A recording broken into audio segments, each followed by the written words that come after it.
செருப்பை கழட்டி அடிக்கணும் நல்லா. மணி நம்ம பண்ணாமா கையெடு. என்ன வேலை பண்ணிட்டு இருக்க? என்ன வேலை பண்ணிட்டு இருக்க நீ? இவனை பார்த்துக்கோங்க. லேடிஸ்க்கு தான் சேஃப்டி இல்லைன்னு பார்த்தா பசங்களையும் விட்டு வைக்க மாட்டானே இவங்க. செருப்பை கழட்டி அடிக்கணும் நல்லா. ஏண்டா பொண்ணுங்களுக்கு தான் இந்த நாட்டில் சேஃப்டி இல்லைன்னா பசங்களுக்கு மாட்டாங்க. உண்மையிலேயே ஃபர்ஸ்ட் இந்த பர்சனை நான் அப்ரிஷியேட் பண்ணியே ஆகணுங்க.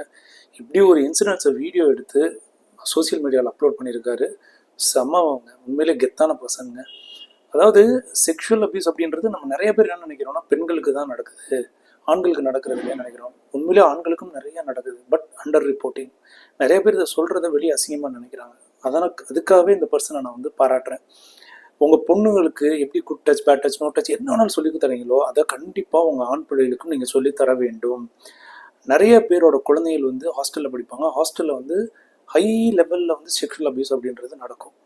கண்டிப்பாக உங்கள் குழந்தைகிட்ட உட்காந்து பேசுங்க. இது எந்த தப்புமே இல்லை. நிறைய பேரண்ட்ஸ் வந்து யோசிக்கிறாங்க, ஐயோ இதெல்லாம் போய் பசங்கள்கிட்ட பேசணுமான்னு. இங்கே தான் பிரச்சனையே ஆரம்பிக்குது.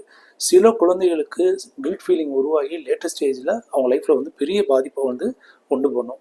ஸோ இது அவேர்னஸ் வீடியோ கண்டிப்பாக ஷேர் பண்ணுங்கள். சைக்காலஜி பற்றி நிறையா தெரிஞ்சுக்கணும், என்னை ஃபாலோ பண்ணுங்கள். இந்த வீடியோ பிடிச்சிருந்தா லைக் பண்ணுங்கள். மறக்காமல் உங்கள் கருத்தை கமெண்ட் பாக்ஸில் மென்ஷன் பண்ணுங்கள். Thank you so much.